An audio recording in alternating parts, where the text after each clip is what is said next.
Object-oriented data model. Both data and their relationships are contained in a single structure known as an object. In turn, the OODM is the basis for the Object-Oriented Database Management System. The OODM is said to be a semantic data model because semantic indicate meaning. So it is a data model that represents data in the form of objects. Similar to how object-oriented programming works, data is encapsulated into objects that contain both attributes, which is in data, and methods, which is in functions that manipulates the data. It allows data to be modeled in a way that closely resembles real-world entities. The object-oriented data model is based on the following. An object is an abstraction of a real-world entity. So, object, yung nakapaloob dito sa object-oriented data model, is parang representation lang siya. Attributes describe the properties of an object. So, yung attributes na nakadikit dun sa object is yun yung mga characteristics na nagde-describe dun sinasabing object. Number 3, objects that share similar characteristics are grouped in classes. So, yung mga object na to, may similarity sila sa attributes and methods, which is yung structure and behavior nila. Magkakasama sila sa iisang class. Number 4, classes are organized in a class hierarchy. The class hierarchy resembles an upside-down tree in which each class has only one parent. So, yung bawat class na yun, naka-hierarchical structure siya. So, merong isang class doon na may mga attributes, and then yung mga attributes na yun is meron din yung mga subclasses na susunod sa kanya. Dito nga sa example, yung customer and employee class, meron silang parehas na characteristics sa isang person class, which is yung pinaka-top ng upside-down tree na hierarchy dun sa class na yun. Number 5, inheritance is the ability of an object within the class hierarchy to inherit the attributes and methods of the classes above it. Yung pinaka-top ng upside-down tree dun sa isang class hierarchy, nagpapa-inherit siya or nagpapamana siya ng mga attributes dun sa mga subclasses na susunod sa kanya. Object-oriented data models are typically depicted using Unified Modeling Language class diagrams. So, yung UML na to is a language based on object-oriented concept. Dinidescribe nila yung mga diagrams and symbol na ginagamit para ma-visualize yung system or yung application na ginagawa. So, yung class diagram ng UML is a static diagram. It represents the static view of an application, just yung static na concept. The class diagram is not only used for visualizing, describing, and documenting different aspects of a system, but also for constructing executable code of the software application. So, di lang siya nag-visualize ng system, describe ng mga functions and yung attributes ng system. Ginagamit din siya para makapag-construct na ng code na pwedeng magamit para dun sa mga functions ng software applications. The class diagram describes the attributes and the operations of a class and also the constraints imposed on the system. So, dun pa lang sa class diagram na yun, makita mo na yung attributes and operations na possible na gawin para dun sa application and yung constraints na kasama. The class diagrams are widely used in the modeling of object-oriented systems because they are the only UML diagrams which can be mapped directly with object-oriented languages. So, dito yung UML diagrams, di ka na mahihirapan kasi language na ginagamit niya is similar sa object-oriented na languages. Ngayon, pag-usapan naman natin yung purpose ng isang class diagram. So, the purpose of the class diagram can be summarized as analysis and design of the static view of an application. Describe the responsibilities of a system. The base for component and deployment diagrams. So, forward and reverse engineering. Class diagrams are a key part of Unified Modeling Language, or UML, and they help us understand and design the static structure of a system. Let's walk through the process of drawing an effective class diagram. Here's an example of a completed class diagram for an order system. We've included classes like order, customer, special order, and normal order with their attributes, methods, and relationships clearly depicted. First, give your class diagram a meaningful name. This name should clearly describe the aspect of the system it represents.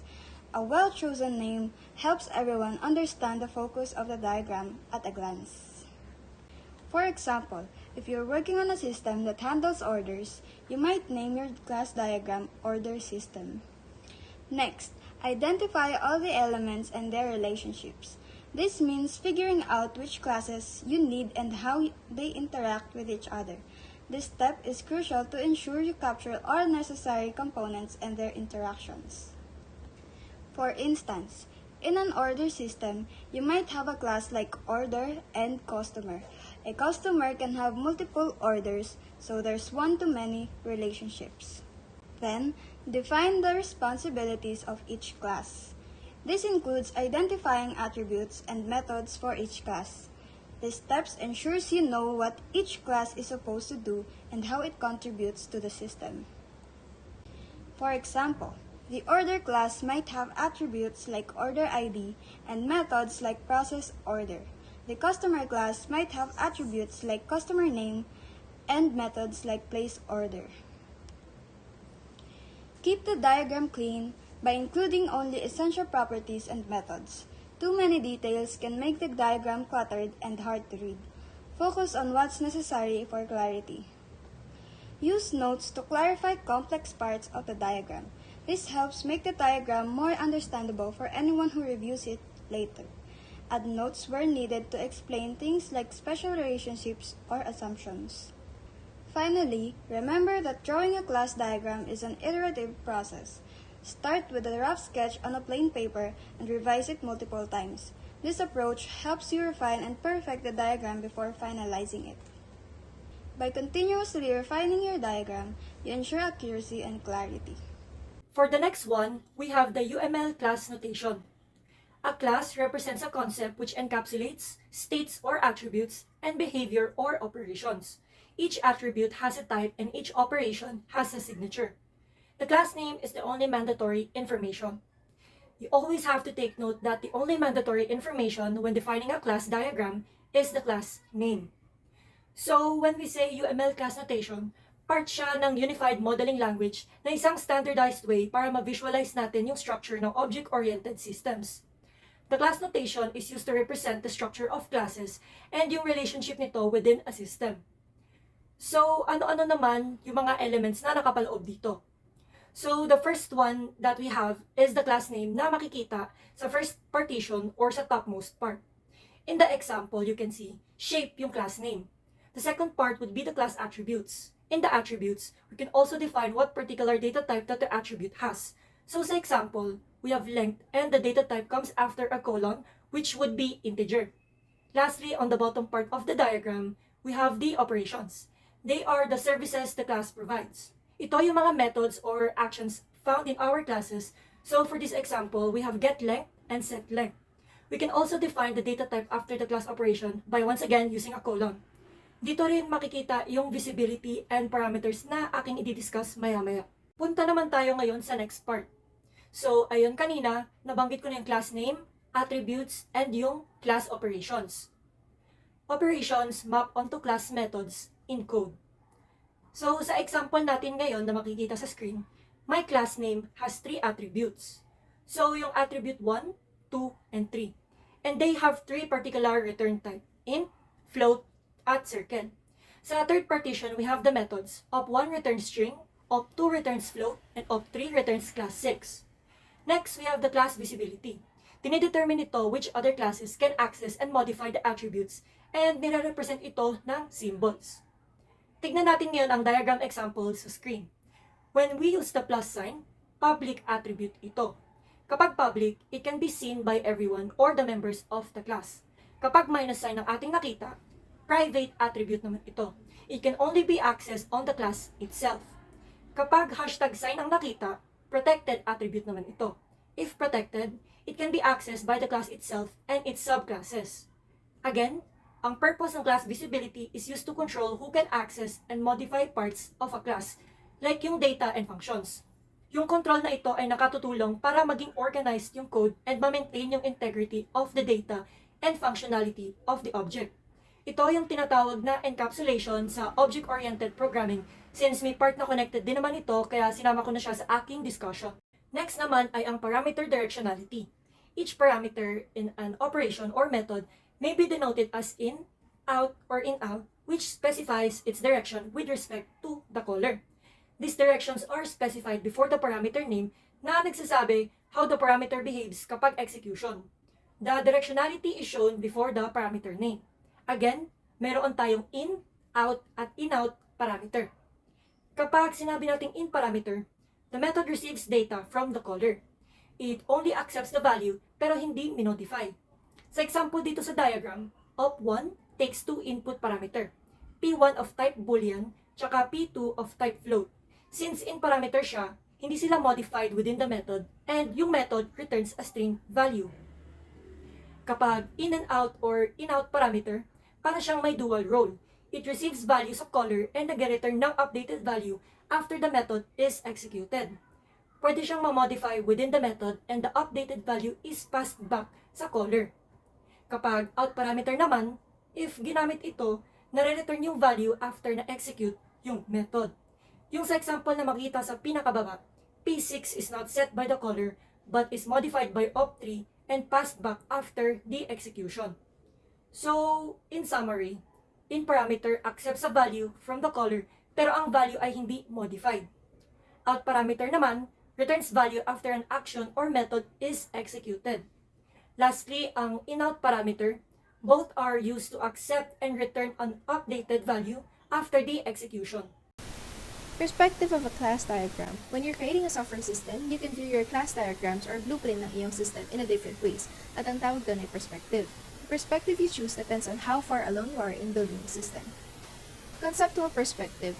You're just thinking about the real-world objects and concepts you're trying to model. For example, you're considering concepts like customer or order without worrying about programming yet. Simple pa lang nasisimulan mo rito. Specification perspective. When you're analyzing things more deeply, you're thinking both about real-world concepts and about the specific details your system will need to handle. You start to define things like what data are attributes and actions or methods na dapat meron sa bawat class. Designing models moving to implementation. As you start designing and eventually coding the system, you focus on how the classes will actually be written and how they will work in code. At this point, you're getting technical and planning out the specific details of your program. I-explain ko ulit ng mas detail. So, sa conceptual perspective, this represents things as they exist in the real world. For example, if you're making a shopping system, you'd have classes like customer and order, representing the people and the things in the system. Specification perspective, here, you're thinking about how your software will interact with these concepts. You focus on the interface na kung papaano yung software components na makipag-communicate with each other. For example, a class might have a method like place order that other parts of the software can use. Implementation perspective naman, this is the most technical view na you're planning exactly how the classes will be written in code. You decide how the methods will work, what data will be stored, and how the class will actually perform its task when it's implemented in your programming language. So, how the perspective affects detail and relationships. The perspective you choose determines how much detail you need to include in your diagram. So, in the conceptual perspective, you only need basic information like the name of the class. Example, customer. In the specification perspective, you include more details like what methods the class will have, like place order or view cart. In the implementation perspective, you get into even more detail, showing exactly how the methods will work and how different classes will interact with each other. So, in summary, conceptual is a high-level real-world concepts, but with little detail. Specification, how the software components will interact, but with moderate detail. And implementation, how the classes will be written in code, high level of detail. Understanding UML-class relationships. These relationships describe how classes interact or depend on one another in the code. If you understand these relationships, you can implement your program exactly as intended. Here are the 6 main types of relationships between classes. The first one is association, which some other call it basic relationship. So it's two classes are connected in some way, but they exist independently. One class uses or interacts with another. So example, a teacher class and a student class. A teacher can teach students and students can attend classes, but they are separate objects. The second one is inheritance. One class or child or subclass inherits the properties and behaviors of another class, which is parent or superclass. The child class extends the behavior of the superclass, which is the parent class. For example, a vehicle class and car and bicycle classes that inherit from vehicle, both car and bicycle are specific types of vehicles, so they inherit common behaviors like move, but they may have additional unique behaviors. Realization, it represents the relationship between an interface and the class or classes that implement that interface. An interface is like a contract that defines methods without implementing them, and the class realizes the interface by providing the actual method implementations. For example, you might have a flyable interface that specifies a method fly. Different classes like bird and airplane can realize that this interface by implementing the fly method in their own way. The fourth is dependency. One class depends on another for some functionality, but the relationship is temporary. It's more like using the other class. For example, a cook class and a recipe class. The cook depends on the recipe to make a dish, but the recipe is not a permanent part of the cook. The fifth is aggregation. One class is a part of another class, but it can still exist on its own. The whole class can contain other objects, but doesn't own them. For example, a library class and a book class. The library holds books, but if the library is closed, the books can still exist elsewhere. So the sixth is composition. This is like aggregation but stronger. One class is a part of another, and if the whole class is destroyed, the part class is also destroyed. The part cannot exist without the whole. For example, a house class and a room class. If the house is destroyed, the rooms are also destroyed, and they don't exist separately like the aggregation. So the summary of the relationships: the association, it is a simple connection. Class interacts but are independent. Inheritance, a subclass inherits properties and behaviors from a parent class. Realization is the relationship between an interface and the classes that implement it. It allows different classes to provide their own implementation of the same set of methods defined in the interface. Dependency, a temporary relationship where one class uses another briefly. Fifth is aggregation, a whole part relationship where the part can exist on its own. And lastly, composition, stronger whole part relationship where the part depends on the whole. So these relationships help in understanding how objects and classes in your code interact, making your program more structured and easy to maintain. Generalization or inheritance in UML. Inheritance or generalization is a relationship where a more specific class or child class inherits the properties and behaviors of a more general class, which is the parent class. This is commonly referred to as an is-a relationship, meaning the subclass is a type of the superclass. In the diagram figure 7.8, we have its superclass, which is the general class, and the two subclasses, subclass 1 and subclass 2, which is more specific classes that are both of which inherit from superclass. So what does this diagram show? Superclass is at the top of the hierarchy. This class defines general properties and behaviors that are methods and attributes that can be shared by its subclasses. So subclass 1 and subclass 2 are at the bottom. These subclasses inherit all of the features from superclass but can also have their own specific features that makes them different from each other. So the relationship between superclass and its subclasses is shown with a solid line and a hollow arrowhead pointing from the subclasses to the superclass. This indicates that subclass 1 and subclass 2 inherited or extended the superclass, which is at the top of the hierarchy. So let's define the is-a relationship. So this means that subclass 1 and subclass 2 are types of superclass. For example, if superclass is animal, then the subclass 1 could be dog and subclass 2 could be cat. So both dog and cat are animals, but they may have their own unique traits. So summary of the diagram figure 7.8, superclass is a general class that shares common features, and subclass 1 and subclass 2 specialized classes that inherit from superclass. So let's explain the two figures below. Both styles show inheritance between a general class, which is the shape, and three specific subclasses, which is the polygon, ellipse, and the spline. So the shape is the superclass or general class, which contains common attributes and behaviors, or methods, shared by all its subclasses, as I mentioned earlier. So polygon, ellipse, and spline. These are subclasses that inherit from the shape class. Each one is a specific type of shape and might have additional unique properties or methods. So the style 1 separate target the left diagram. In this style, each subclass, which is the polygon, ellipse, and spline, has its own individual inheritance arrow pointing to the superclass, which is the shape. So even though each subclass has its own arrow, they're all inheriting from the superclass shape and the multiple arrows visually indicate that each subclasses independently inherits from the shape. So they are still conceptually show the same type as relationship as style 2. So what is the style 2? Style 2 share target at the right diagram. In this style, there is one inheritance arrow leading from the subclasses polygon, ellipse, and spline again to the superclass, which is the shape, branching out into multiple directions. So this is a more compact representation showing that all subclasses inherit from the shape class in a single shared arrow. Not individual, but shared. So in the visual style, the shared arrow style is much simpler, cleaner representation of the same concept of style 1. The branching shows that all three subclasses inherit from shape. So the both styles represent the same concept of inheritance and are semantically equivalent, and that difference is just for the visual. So style 1 emphasizes each subclass individual connection to the superclass, but style 2 provides a more concise shared arrow to represent the same relationship. They're just the same concept, but in the visual they are different. The style 2 is shared, and the style 1 is with the individual arrows. So in both cases, the subclasses polygon, ellipse, and spline inherit common behaviors or properties from the superclass shape, but they still may have their own unique features. Then next is the association. Pag sinabi natin association, they are the relationships between like classes in a UML class diagram.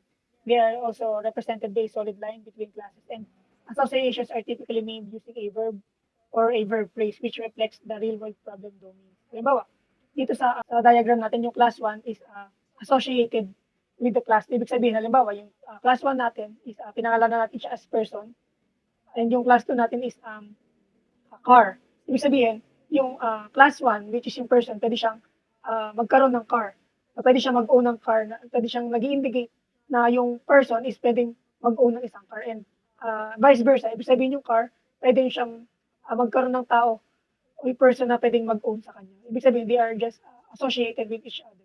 Next is yung cardinalities. No? Same sa last unit natin na pinag-aralan about chance notation and close foot notation. It is represented by 1 to 1, 1 to many, and many to many. Exactly 1, it is represented by 1. 0 or 1, 0 dot dot 1. 0 or more o yung asterisk. 1 or more, 1 dot dot asterisk. And yung ordered. Pag sinabi natin ordered, halimbawa we have 2 classes, and yung class 1 natin is pinangalanan natin as playlist, and yung class 2 natin as songs. Ibig sabihin yung playlist should play songs in order. Halimbawa, track 1, track 2, it should be in order if yung cardinality natin is expressed by ordered cardinality. Next is yung aggregation. It is a special type of association and represents a part of relationship. Class 2 is part of class 1. Many instances denoted by the asterisk of class 2 can be associated with class 1. Objects of class 1 and class 2 have separate lifetimes. The relationship is displayed as a solid line with an unfilled diamond at the association end, which is connected to the class that represents the aggregate. Ibig sabihin, halimbawa, we have 2 classes, and yung class 1 natin is pinangalanan natin as players, and yung isa is teams. Yung teams is represented by a whole, and yung players can be represented as parts. Ibig sabihin, kahit yung teams is hindi connected or associated with the class na players, yung players can stand alone kasi yung players has its own methods or attributes na meron sa sarili nila. Next is yung composition. It is a special type of aggregation where parts are destroyed when the whole is destroyed. Objects of class 2 live and die with class 1. Class 2 cannot stand by itself. And the relationship is displayed as a solid line with a filled diamond at the association end, which is connected to the class that represents the whole or composite. Unlike sa aggregation, yung symbol niya is association line pero filled. Unlike sa aggregation na unfilled. And yung relationship nila, halimbawa, we have 2 classes. Yung isang class natin is pinangalanan natin is house, and yung isa as rooms. Ibig sabihin, kapag yung isa sa kanila is nawala, hindi na makakapag-stand alone yung isa. Halimbawa, yung rooms cannot stand alone if house class is not existent. Ibig sabihin, kapag wala yung class natin na house, yung class na rooms is will not be valid or hindi siya magagamit. Next is yung dependency. An object of one class might use an object of another class in the code of a method. If the object is not stored in any field, then this is modeled as dependency relationship. A special type of association exists when two classes, if changes to the definition of one may cause changes to the other, but not the other way around. Class 1 depends on class 2. The relationship is displayed as a dash line with an open arrow. Halimbawa, meron tayo dito person class and book class. And yung nasa loob ng parameter ng person class is yung book. No? Ibig sabihin, yung class 1 natin, yung person is nakadepende sa book class natin. Halimbawa, if yung book class is wala, ibig sabihin, hindi magre-return ng any value yung person. Ibig sabihin, nakadepende yung class 1 natin sa class 2 natin na book. Next is the realization. Realization is a relationship between the blueprint class and the object containing the respective implementation level details. This object is said to realize the blueprint class. In other words, you can understand this as the relationship between the interface and the implementing class. For example, the owner interface may specify methods for acquiring property and disposing of property. The person and corporation classes need to be implement these methods, possibly in very different ways. Halimbawa, yung blueprint class natin or yung abstract classes natin is are yung persons and yung corporations. Ano natin matatawag na owner if wala tayong person or corporation? Ibig sabihin, it should have these classes or yung abstract classes natin or yung blueprint classes natin for us to say na yung interface natin is masasabi nating owner. So kung makikita natin dito sa diagram, in upper part, yung customer class natin is associated with the class order. Ibig sabihin, in terms of cardinality, one customer can have 0 or many orders. Order class is also associated with the order detail class using a class aggregation. Ibig sabihin, yung order and order detail can stand alone by themselves. In terms of cardinality naman, yung isang order can have 1 or many order details. And order detail and item relationships are associated with each other. And in terms of cardinality, 0 or many order detail has 1 item. On the lower part naman ng diagram natin, order class is associated with a payment class where one order can have 1 or more payments. And payment class, on the other hand, serves as the parent class of cash, check, and credit classes na nagsiserve as types of payment, and they are also associated with each other. Here we have another example of a class diagram, and if you've noticed, what makes it different from the other one is that this diagram has a note. So, notes are used for adding textual information such as a comment. Similar to how we leave comments when coding programs, we can also leave notes in a class diagram to convey some important design details. A note in a class diagram is shown as a rectangle with the upper right corner bent, and a dashed line connects the note to the other annotated element. Now, I'll discuss the class diagram briefly based on what I've learned so far. Take note that the classes in the example are not in full detail, but the class name will always be found on the very first partition, and we can easily differentiate whether partition contains the attributes or the methods in this example by looking for an open and closed parentheses. This is because partition containing a method uses an open and closed parentheses for the placement of the parameter. So this is a class diagram of a GUI. And here we have 12 classes. Specifically, we have 3 superclasses or parent classes, and those are the frame class, the window class, and the shape class. We know this because there are subclasses or child classes that are connected to them using a hollow arrowhead, which signifies an inheritance relationship. Let's look into the shape class. The shape class contains the methods for draw, erase, move, and resize. All of these methods are inherited by every one of its child classes. And looking closely into the circle class, one of the child class of the shape class, it has some additional attributes and methods that were not originally found on the parent class. Additionally, the point class has a composition relationship with it, based on the filled diamond on the end of the association end line. This means that the point class will not exist without the circle class. Now, let's go back to the shape class. Based on the unfilled diamond at the association end, it has an aggregation relationship with the window class. This means that the shape class can exist without the presence of the window class. Then, if we look at the event class, the window class is connected to it by using a dashed line with a open arrow. This means that the window class depends on the event class.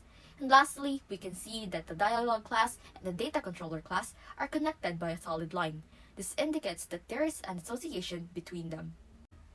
And if you've noticed, there are words like entity, boundary, and control above each of the class names. These words indicate what type of class they are in the example. The entity class are objects that represent real-world entities like frame, event, and window classes. It also stores attributes related to the entity and defines methods to work with the entity's data. Basically, entity class contains objects that represent system data. The boundary class facilitates user-system interaction by displaying screens, windows, and dialog boxes, allowing users to communicate with the system. Basically, boundaries are objects in the system that the users interact with, like the dialog box and the console window. The control class manages the flow of activities in a system. It contains objects that mediate between boundaries and entities. These objects orchestrate the execution of commands coming from the boundary by interacting with the entity in the boundary objects. Basically, a control is what controls the work that is done and when and how it is done. In this example, drawing on text and the data controller classes are the example of a control class. A class diagram is used to model the static view of a system. It has a static view because it emphasizes the static structure of a system using objects, attributes, operations, and relationships. It is simply a diagram that gives details about the system and its structure. In simple terms, you can use class diagrams to model the objects that make up the system, to display the relationships between the objects, and to describe what those objects do and the services that they provide. It says here that the class diagram is used to construct the executable code for forward and reverse engineering of any system. It also says here that the class diagram clearly shows the mapping with the object-oriented languages such as Java and C++. And from practical experience, a class diagram is generally used for construction purpose. The truth is that class diagrams are useful in many stages of system design. In the analysis stage, a class diagram can help you to understand the requirements of your problem domain and to identify its components. In the design stage, it will be helpful to use class diagrams to visualize, specify, and document the structural features in your system. Essentially, developing a class diagram for a software system before you actually start programming the software can be seen as having a blueprint for a large building that you want to build. It is essential to have a class diagram for a more well-planned system development. So, in a nutshell, it can be said that the class diagrams are used for describing the static view of the system, showing the collaboration among the elements of the static view, describing the functionalities performed by the system, and for the construction of a software applications using object-oriented languages. Hello everyone, and i-discuss ko ngayon is features of data models. Firstly, we have hybrid DBMS. Hybrid DBMS are emerging database system that retain the advantages of the relational model and at the same time provide programmers with an object-oriented view of the underlying data. These types of database preserve the performance characteristics of the relational model and the semantically rich programmatic support of the object-oriented model. So basically, yung hybrid DBMS, pinagsama yung relational model and non-relational model. Yung relational model ng database is structured, like maayos siya. Sa non-relational naman is yung kalat-kalat, like hindi siya organized. Efficient to and reliable and flexible. Sa efficiency, sabi ko dito kanina, kinukuha niya yung strengths ng bawat bawat model ng database, which is yung relational and non-relational. Kinukuha niya yung strengths nun para mas maging efficient yung performance ng database. Tapos sa reliable naman, isang database na nang gagamitin mo para sa dalawang function, di ba? 2-in-1 na siya. Tapos sa flexible niyan, marami siyang data models na nakapaloob sa kanya. Pwede siya gumamit ng variables, ng charts, graphs, and documents, mga ganun. Tapos, example naman ito is yung e-commerce, di ba? Yung sa e-commerce, yung relational model naman nun is yung data ng user, name niya, yung phone number niya, yun. Yung mga nahahati, like yung structure na yun. Tapos yung sa non-structured naman, yung mga comments, mga reviews, or pwede rin naman both sila, like relational tsaka non-relational. Katulad ng ng reply sa'yo ng seller, pwede siyang generated ng algorithm or yung mismong seller na yung mag-reply sa'yo. Next is yung SQL data services. basahin muna natin. SQL data services such as Microsoft SQL Data Services, SDS, on its Azure Service Platform are becoming a critical component of relational database vendors' internet service strategies. This cloud-based, that is remotely processed and internet-based, data service make it possible for companies of any size to store their data in relational database without incurring expensive hardware, software, and personal costs, while having access to high-end database features such as failover, backup, high transactional rates, and global data distribution. Companies can use a pay-as-you-go system based on primarily on their storage and bandwidth utilization and feature use. So dito naman tayo pupunta sa degrees of data abstraction. Siguro naman may idea na tayo kung ano to kasi ito yung last lesson na last meeting natin, which is yung group 3. So, brief explanation lang naman dito. So, pabasahin ko muna. The external model is the end user's view of the data environment. The term end user refers to the people who use the application program to manipulate the data and generate information. End users usually operate in an environment in which an application has specific business unit focus. Companies are generally divided into several business units such as sales, finance, and marketing. So, we're going to head on sa diagram. End user's view, which is tayo yung gumagamit ng application. Nagmamanipulate ng data to generate information. Ganun. Sa external model naman, is yung nakikita natin, yung application mismo, which is yung user interface ng application.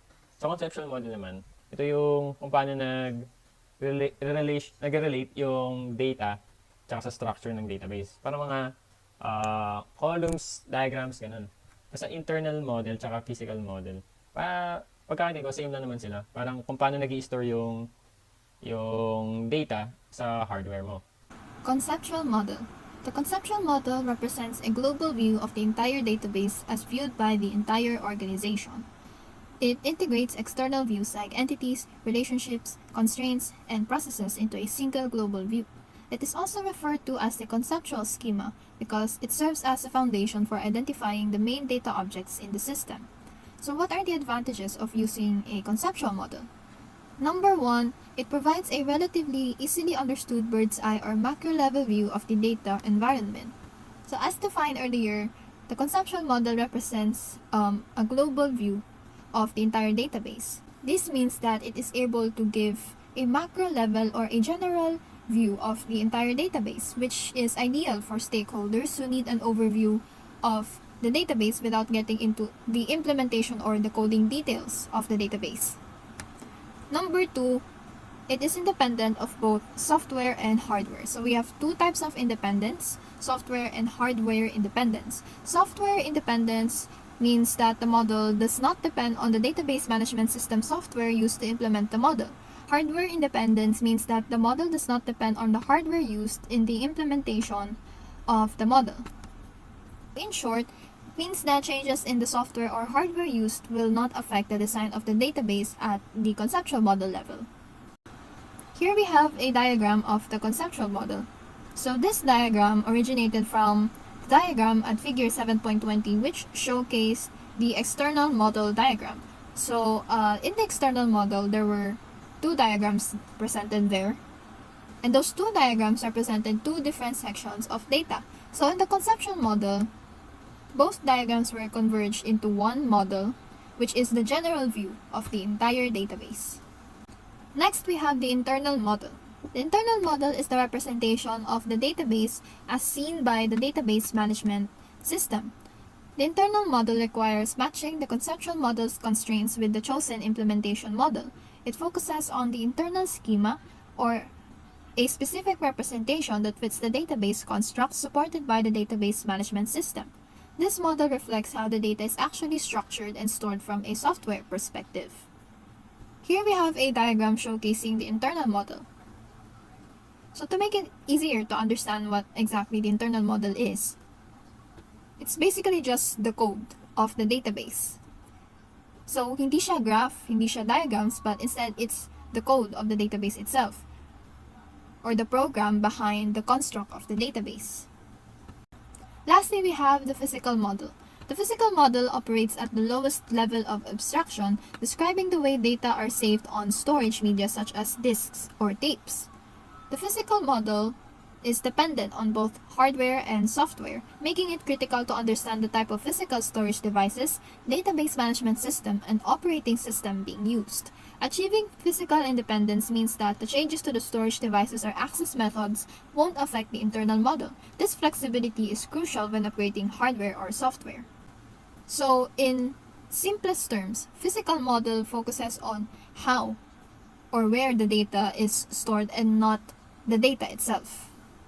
It is dependent on the database management system, methods of accessing files, and types of hardware storage devices supported by the operating system. So in the last diagram we have here, it just summarizes the differences between the four models that we've discussed. The external, conceptual, and internal model are all high abstractions of the database. The external model is how the end user views the database. The conceptual model is the global view of the database. The internal model is the code or the implementation model. And lastly, the physical model, which has a low degree of abstraction, is the storage and access methods of the database.